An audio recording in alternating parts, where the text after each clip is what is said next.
Hey everybody, Marshall123X here. Welcome to my weekly podcast for the Season 5 of Samurai Jack. I am joined once again by TheGeckoNinja. Yellow. And we will be discussing the events of Episode 3. Oh my god, it was a good one. it was a good one.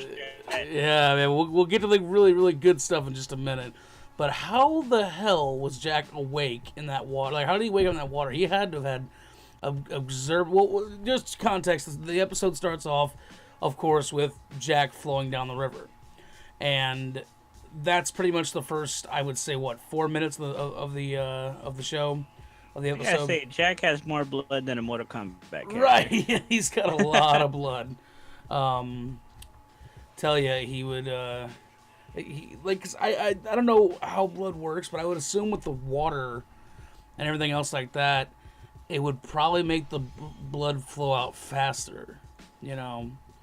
And I don't know about flow out faster, but I mean, I was more worried that he probably it would dilute an infection. But I'm wondering if he's superhuman at this point. He with his agelessness, I wonder if he has like some kind of healing factor. Yeah, some kind of healing factor.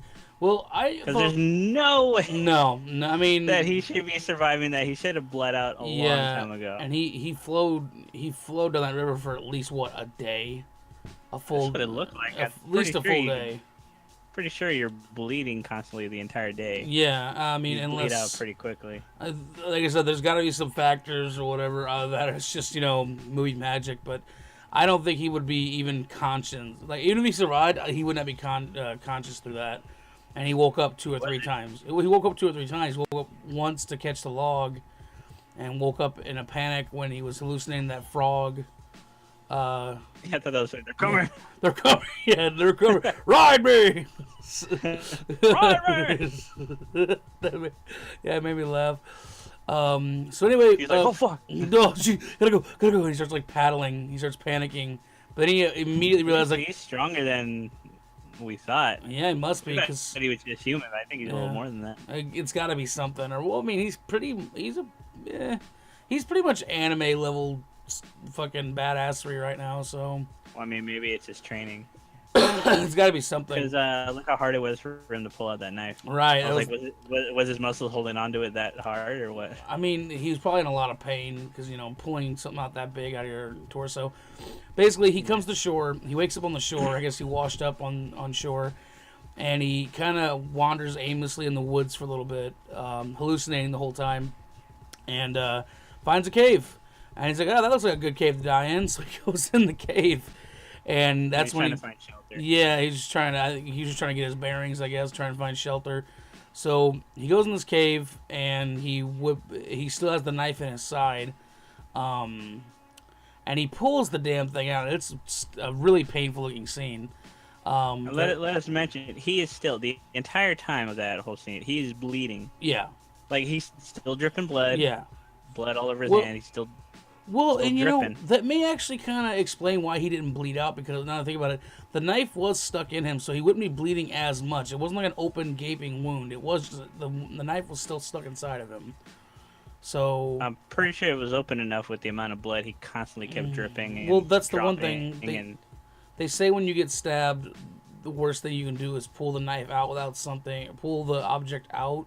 Yeah, without it bleed out. Yeah, it's just like with that's why they put bleeder tips on hunting arrows and stuff like that. So when you hit the game, it bleeds out as it walks. But if you just use a regular arrow, if it's not a kill shot like through the heart or through the brain, what's a bleeder tip? Bleeder tips are like a 3-dimensional arrow that have holes, holes in the actual arrowhead. So when it sticks in, only the arrowhead sticks in, and allows the blood to basically. It's basically like a juicer. Oh, for human flesh. because the holes will be sticking. Yeah, the wound. Yeah. They'll leave the wound wide open basically, and allow the blood to flow out. And also, it'll make they're just designed to bleed. Like I said, a normal arrow won't do that. Yeah. Knives have that too. Have you ever heard of the spiral knife or whatever? It's designed to make it bleed. But yeah, that could be an explanation. I don't know. I wouldn't believe it because he was in that water for a full day. Also, that was a pretty solid night. And wherever he is, it's got to be cold. So had to have been suffering from hypothermia or something. Yeah, he was sweating, but he was also freezing. So I think he was gaining a fever. Yeah, or experience hypothermia, because like you can trick your body to thinking it's overheating even when you're freezing to death, supposedly. I don't know. I'm not a doctor. Anyway, Yeah. so what did you think about Jack's like inner darkness self? He was like scared. Oh yeah. Yeah. His darkness. I think his like darkness is coming out. Yeah. Like, I think it was darkness of like you killed somebody. Right. Like, you did that. he's like, as a matter of fact, he's like, you've been through worse. At first, it was just like, yeah. He was like, you've been through worse. I was like, I don't know if he's been through worse. I've never seen him go through this before. Either he has been through worse, or well, I mean, again, there was a 50-year time gap, so that is true. He may have been through worse. He does have scars on his body and stuff. He's not as clean and chiseled as we remember. Are those scars? Or are those from the fight? I mean, I'm assuming that a lot of those lacerations are from the fight, but I'm saying he does have some visible scars that are all healed up. So yeah, his inner self his inner self was berating him. Basically, he's basically berating himself. And it just killing a person, yeah. But then he had a flashback about his father. He fainted from I guess blood loss and exhaustion, and before that, the wolf. The wolf. Last episode is actually alive. Yeah, did that show before or after his dad? After the first flashback with his dad? Well, because I think it was after. He showed up right before he passed out because he was looking at him, and remember he was blinking, looking at the wolf. Yes. And then he passed out, and then that's where the but I thought that was the second flashback. Happened. Well, that was the second flashback. I think it's the first. Well, regardless, the chronological. The wolf survived that fight apparently from the last episode. The wolf. I thought he died. He looked dead. Well, so did but Jack. I guess it was a reflection of Jack. Yeah, so did Jack. Anyway, well, I didn't think Jack died, but he looked dead. Yeah. Anyway, here's a flashback about his dad. The wolf was covered in blood. Jack was covered in blood. He was in the dark. Oh yeah, that was really cool. Coming. Yeah, that was really cool. Yeah. He heard something coming, so he had the knife in his hand, like he was ready to kill fight. whatever's going to show up. And the wolf showed up, and he saw the wolf covered in blood. The wolf was looking at him. He passed out and had that flashback. Yeah, I guess he wasn't worried about the wolf. So, I mean, I guess he probably passed out from exhaustion. But yeah, then he had the flashback about his father. And yeah, that's coming up. He had the flashback about his dad, and what happened was in this scene, him and his mother and father are all riding in a carriage. One of those Oriental, whatever they're called. Chariots. Basically a chariot. Yeah. And bandits, some bandits attacked and killed the drivers and the guards. So, like a badass, Jack's father stepped out of the carriage and basically like, hey, you guys got a choice. He gave him a speech about a choice. Yeah, something about like your decisions have led you. Yeah. Yeah. Your choices. They led you here. Yep. It's like I will give you a new choice. Right. Leave now and live, or stay and face your destiny. And they stayed, and it did not end well for them. Jack's dad. I was not aware Jack's dad was such a badass. He actually killed people. Well, actually, I believe he was the first one to seal Aku away with the sacred sword. Yeah. I think he was in that made-for-TV movie. He killed people. Well, he was a samurai, so yeah, that's true.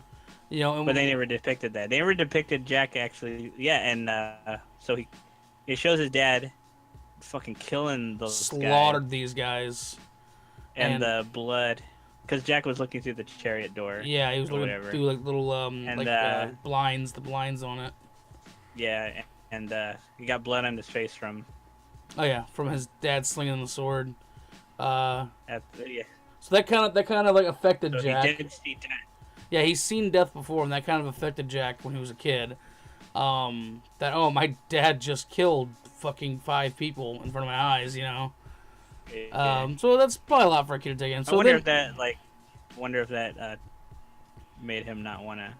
Oh, kill before. yeah, that's probably what it was. He probably had the reservations of. That's probably where he got some reservations about killing Because he people. did say our Hey, choices lead yeah, to certain things. So yeah, maybe he thought if he didn't kill, I mean, maybe that was just his philosophy. yeah. Like not killing Well, he's never had to would really. lead to He was, better outcomes or something. right, he never had to kill anybody up till now, anyway. So, um, Well, I think how? they avoided because every time he fought people, he avoided killing them. Right. Well, is it just me or does Aku and his dad have the same voice actor? It wouldn't surprise me. I'm pretty sure they don't They have that sound many the same. voices. I'm pretty sure Tara Strong is voicing the assassins. Right. Yeah. Yeah. I'm Yeah. gonna It look does. that up. Yeah. It's quick Google search. Everybody go take a look. So after that whole scene, Jack awakens, and all the blood that was on his body was just gone, and he still has the wound in his side, but the wound's bleeding has slowed down a lot at this point. And so Jack wakes up and and finds a couple a small rib bone to some small creature, I'm guessing, and makes a makeshift needle and surgical stitch or surgical makeshift surgical needle and fiber from some stuff on the ground and stitches his wound, you know. And I was like, ow. And that's when the wolf showed up. And the wolf and Jack, then it becomes very apparent that the wolf walks in and gives Jack a bird that it caught for him. And Update, yes, she does voice the assassin. oh, okay, sweet. Awesome. She voices the main one, the Ashy, Yeah. Yeah. which I knew. I could just tell. Right. Yeah, what else did she do? What other voices has she done? She played, let's see, she played the Princess Verbena and Siren number 3. In Samurai Jack. No, These no, two I'm talking about so in she's done other voices. well, in other shows though. What other popular shows has she been in? Just about almost every show. All She of plays them. she plays a billion characters. She's pretty much Oh, she's one of those voice actors. Okay. yeah, like okay, Lacey Tara Strong, actress, animated roles including series such as Rugrats, the Powerpuff Girls, Yeah, Drawn yeah, Together, that's Teen yep. Titans, the Mhm. spin-off series Teen So Titans Go, she's My Little Pony, as the well as some video games such as Final Fantasy X2, Batman Arkham series. Her portrayal is a Garner nomination of any awards, daytime Emmys, and blah blah blah. yeah. So she's She like was in Mortal Kombat as Farah. oh, okay. Farah. Yeah, so she's like the Chris Sabat of fucking of Cartoon Yeah, Network shows. pretty much. She not just Cartoon Network, just anything. She's been Yeah. in video games, all kinds of things. That's cool. She's basically the go-to for any kind of like specific like young voices or girl voices. Right. Juvenile voices, as they say. So Yeah. the bird. So there's this like 5-6 minute scene where it's just Jack and the wolf spending time together, and the wolf brings him food. The wolf basically goes out and hunts the food, and he brings it back for Jack, and Jack cooks it and he splits it with him. I'm Yeah. not sure the wolf I was cares. like, you just befriended a wolf for some weird reason. Like, right. The wolf's that was just like like impressive yeah. or cool. Yeah, I mean, that was pretty cool. I didn't see, I don't know why the wolf just instinctively befriended him. I have no idea. Maybe it's one of those things where it's like they had like a mutual understanding between each other or something Yeah, like that. they were both covered in blood, Yeah. so they both saw that they were probably Vulnerable. in the same situation. Yeah, but kindred spirits, as they say. It's his wolf man. Spirit animal. Yeah, I mean it can be yeah, it could be construed that way because after Jack heals up, and basically the wolf comes out of the den and they kind of say their goodbyes and the wolf leaves, disappears into the forest, and we don't see it The again. fact that Jack's wound healed already, I was like, how long has he been out there? First of all, and the fact that it healed. At least a couple days, maybe. I would say at least a day. I guess they've been searching for a couple days, huh? Yeah, I'd say long enough for the wound to. I don't know. It looked like it was closed up. He didn't Pretty have the closed stitches up. on it anymore. Yeah, he pulled the stitches out. I don't know. Like I said, it could be a couple days. I would say no more than a week. Like I think after a week, we kind of stretching it. But Yeah, it didn't feel like yeah, that. and then so then after that it cuts to the daughters of Aku. They drag their sister out of the ruins, and they're like, "Oh, death is failure." But I'm like, then why'd you bother dragging her out of the goddamn fucking temple? Why didn't you just leave her in there? They literally just drug her outside, pretty much. flopped her on the ground. It's like, oh, death is failure. Yeah, you bothered to grab, Yeah, pretty much. you bothered to pull her out here into the, for what? Yeah. And I then guess it was just an example of like they found her body. yeah, I guess It's just to let us know, confirmation. Yeah, confirmation, but could have easily just walked by her body or something like that. I don't know, but I guess it was a good way to stitch two scenes together because then they were outside and they could pursue Jack, so it'd be seamless. Yeah.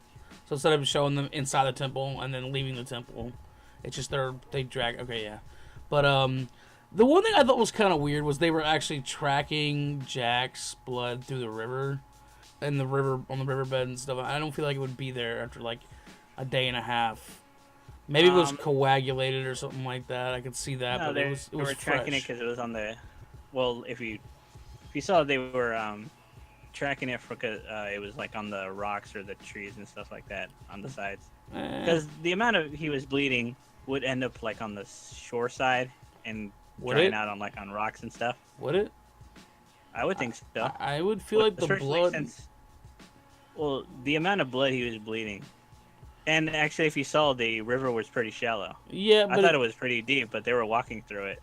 Well, at certain parts, yeah, like the Mississippi River gets shallow. There's a part where you can walk across, towards the north. But I think the amount of blood he was making. Yeah, some of it would end up on the sides of the river. Maybe I just feel like blood disperses pretty quickly in water. I feel like it's like you take a drop of blood in a small glass of water, and it'll pretty much the water will turn like a red hue, but it just spreads out pretty quickly. And that's bleeding a lot. Yeah, it's just it's like a segue. It's a segue.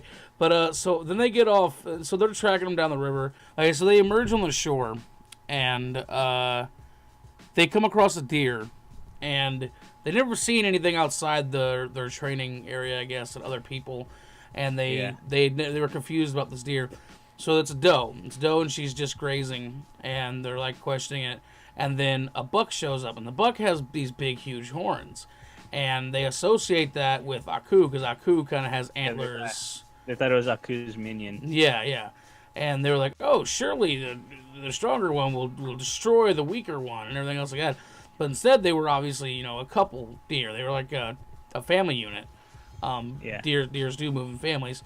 And they started like nuzzling each other, and the Aku girl was like, love, it confuses me, What are they doing? Why are they doing that? Yeah, that's what they said. They were like, what are they doing? I don't know, but I don't like it. And it's like, we should kill it. Yeah, kill them. They're being loved. They're spreading love. And I was like, oh. This kind of tells me that one of them's gonna be in love with Jack. Oh yeah. That's exactly what's gonna happen. But not only that, she's learning about the outside world. Yeah. Well, not only that, it's just like they're doing the whole like, oh, I don't know what emotions or love is and everything else like that, and then they're gonna experience it and be like, oh, I'm changed. Other than what they're taught. Yeah, exactly. But then they find some more blood that's left by Jack, and this time it was a handprint, so it was pretty much confirmation that the samurai had been in that area. Yeah. So they pull out their weapons and start looking for him. And my question is, where are they hiding those most likely moist weapons? Because they're huge, and they have these skin-tight clothes on. And it's like, where are they hiding those things? Yeah, this show just has like a mallet. What do you call it? What do they call it? A hammer dimension or something like that? Yeah, or like they have like it seems like bags of holding. What's the cartoon? Yeah, I guess bags of holding is what the. It like a mallet dimension or something like that. Yeah, mallet space. Mallet space. That's what. Mallet space. Yeah, the show kind of has mallet space. A term that was coined about cartoon characters pulling out like big objects out of nowhere. Yeah, giant. Like usually a mallet. Yeah, massive objects that they wouldn't have been able to hide. Yeah, It's called like a Yeah. bag of holding in like Gamer terms. yeah, gamer terms. But basically, they come to a clearing, and it begins to snow, and then this is when they hear Jack, who was, the hunters have become the hunted at this point, because Jack apparently anticipated their arrival, and Jack tells him pretty much the exact same thing that his father told him years ago, that, your decisions have brought you here, and they are a reflection of yourself. Let me give you a new choice to leave or stay and face your destiny. And they're like, "Ah, fuck you, buddy. We're gonna kill you." And Jack was like, "All right." And that's pretty much, after a pause, that's pretty much when the show goes from 0 to fucking, oh my god. You know what I'm saying? To where Jack is like, well, I don't fucking give a fuck anymore. Like immediately. And what happens is the snow starts falling, and this fog rolls in, and point where everything's white. Everything's white. It's a straight white background. The only thing that stands out are the Akus daughters, and they're like black, black on top of white. And this is when you just see. This was his fight with the ninja. Yeah. Think of the fight where he fought the shinobi ninja guy, but where all the background is white. And I thought it was a really good throwback, because that was a lot of people's favorite episode. The use of blending backgrounds and contrasting colors and stuff. To hide. Yeah. So and that again that plays back on his skills, where it's like you were trained to use the shadows, I was trained to use the light, you know what I'm saying? And I guess that plays on the fact that he's he knows how to hide himself in a white environment or a light environment. So he immediately just like comes out from behind a tree and bamps one of them and spears him straight in the gut with a homemade spear. Just like, I gotta say, he just started killing them. He was decimating. No problem. I was like, this made me think, was he getting his ass kicked because he was holding back? That's what I was thinking. Because when he was ready to kill, he was just like, they were no match for him. Well, so like, holy shit. There's a whole they were giving him a hard time the entire time. Well, think about like in Dragon Ball Super, Hit's case, half of Hit's abilities are hindered because they're kill shots, or they're guaranteed kill shots. So think of it like that. He's fighting with with the intent of killing these women, and he duly does very well. He kills them quick. Yeah, it's like, there was like how many of them? There was six at the start of this fight, and he instantly, in the first I'd say 6 seconds, he takes down 2 of them.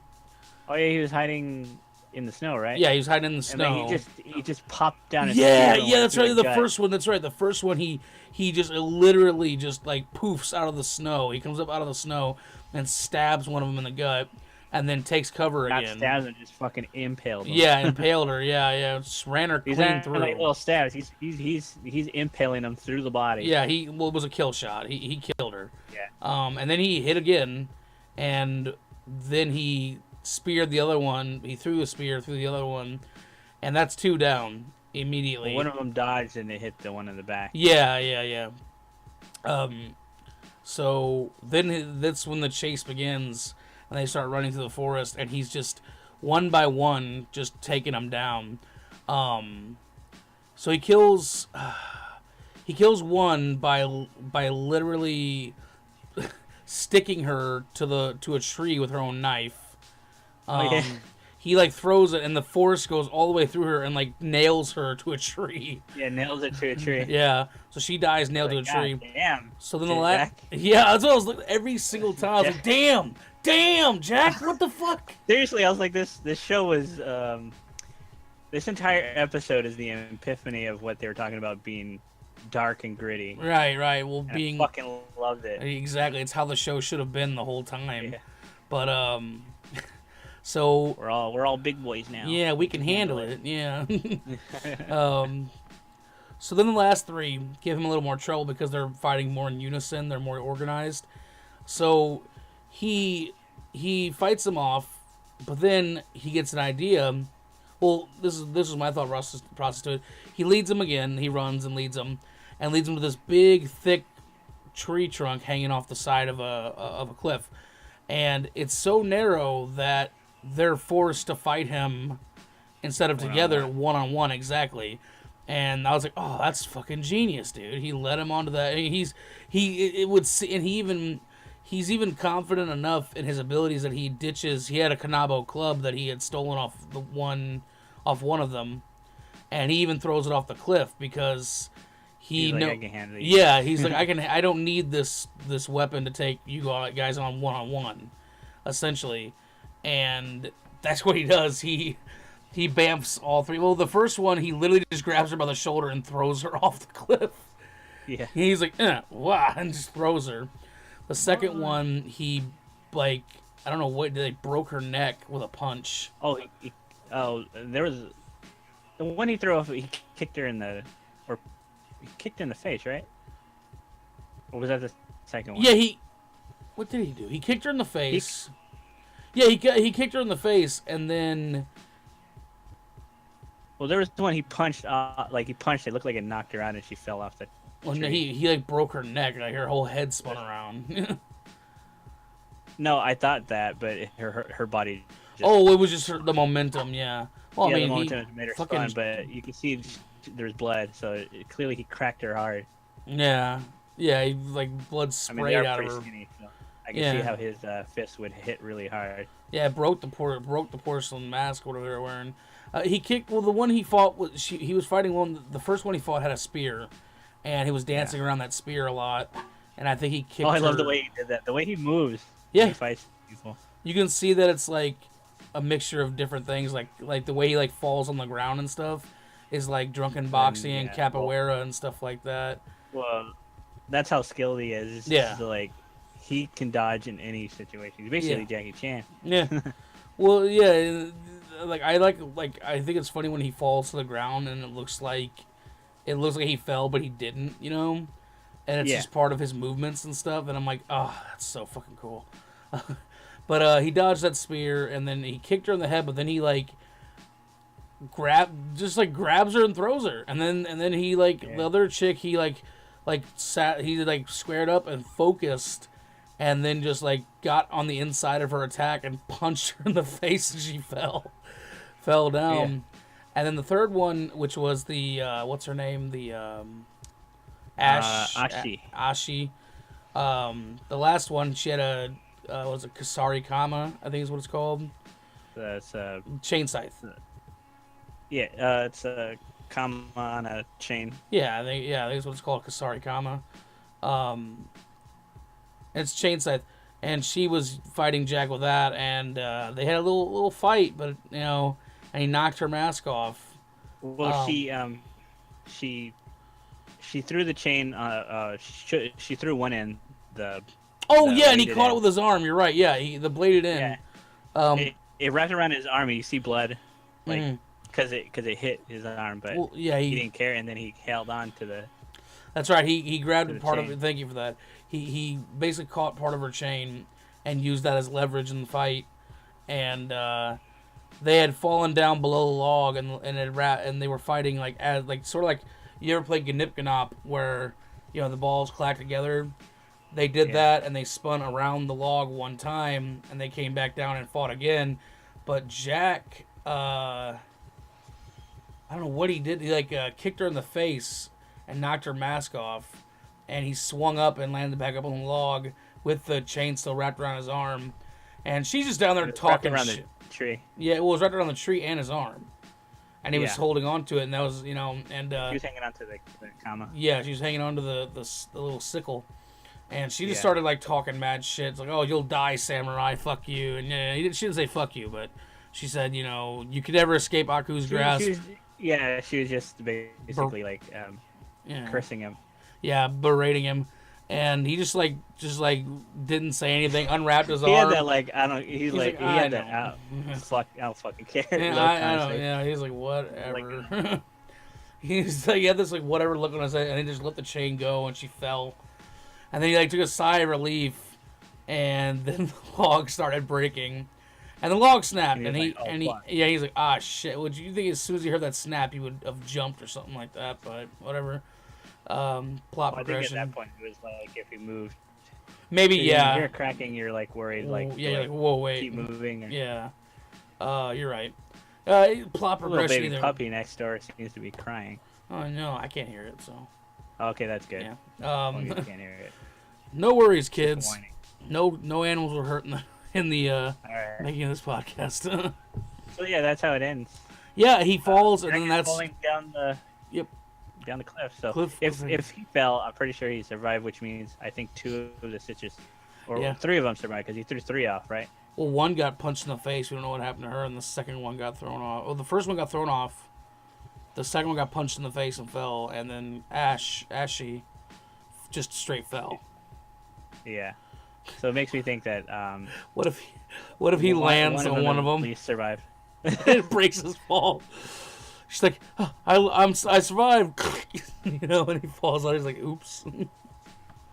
I would say it would probably be badass if, like, in the next episode he wakes up and he sees that shit, like one of them got impaled through like a tree or something. Oh, that'd be great. Because like when they showed the below, like below the below, log. I saw a bunch of spikes and I was like, oh wait, those are trees. Those are trees. Wow, they must have been pretty high up too. But yeah, it looked like it was up at the top of a mountain or something. Yeah, they were on a cliff of a mountain. Yeah, it was a cliff. So it would be pretty cool if like that's what the first thing you see is one of them just impaled like a fucking Mortal Kombat. Yeah, that'd be pretty cool. Pretty badass. Yeah, murder and blood. Yeah. No, just the imagery. Right, yeah, I know. It's I get it to set the tone of what happened in the previous episode. Well, because they're going with this dark, like fucking impaled and fucking slash their throats. Yeah. Yeah. Kill them all. Yeah. Yeah, it's I'm loving it. Like I like the fucking. Hey, NetherRealm for the next Mortal Kombat game, put Jack as a. Hey, yeah, he's a good candidate too. He can do it.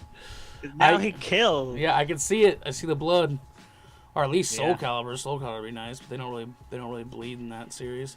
But man, but I think he's a good candidate for Mortal Kombat. Definitely, yeah. Not afraid of blood. Oh shit, man. Well, kind of like Liu Kang, basically. Right.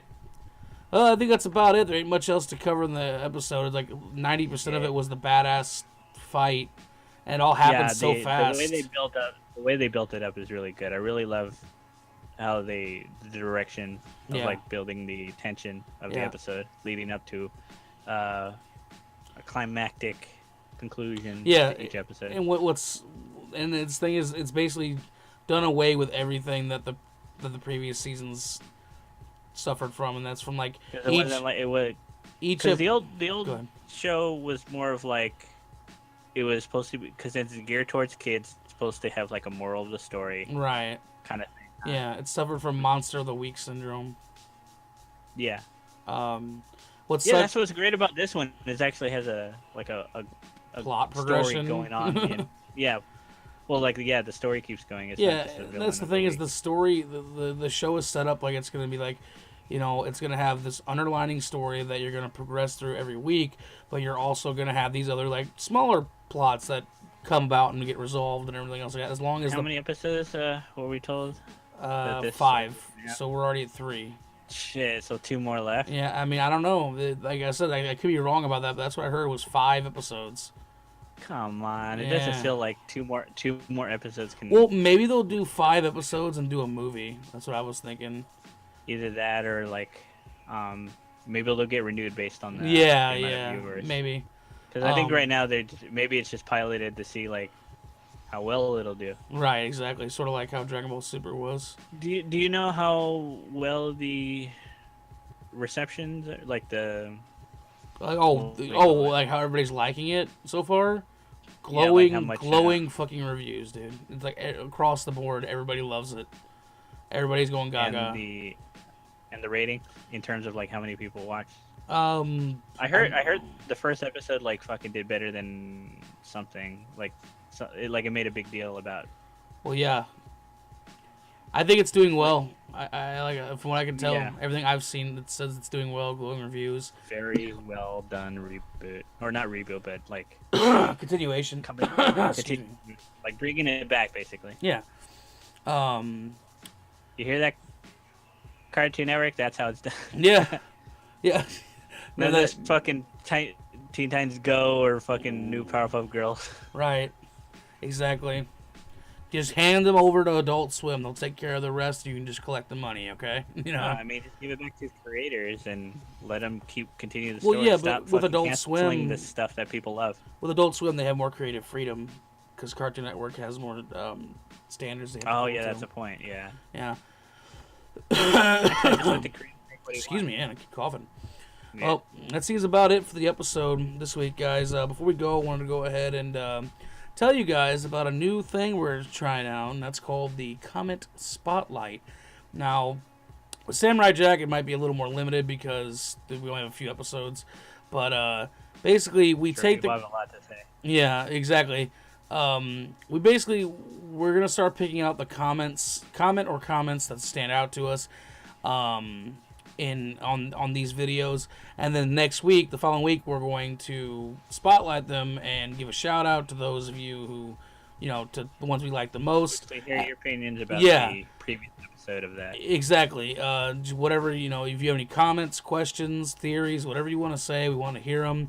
We want to see them in the comments, and you just might end up getting spotlighted and shouted out to on one of the podcasts. So go ahead and head down to the comments section, and like I said, we'd love to hear from you. Don't forget to check out Gecko's stuff. The Gaijin Gamers Play. They're currently doing a playthrough of Breath of the Wild, and they also did a live stream of the new Splatoon. No, not live. Not live stream. I'm sorry. It was episodes of. It was a new episode of the Splatoon 2 Global Test Fire. Yeah, the Global Test Fire of Splatoon. Go ahead and be sure to check that out. Hearing good things about it. But other than that, there isn't much else to say. Thank you all so much for joining us this week, and we'll see you next time. Bye-bye. Bye.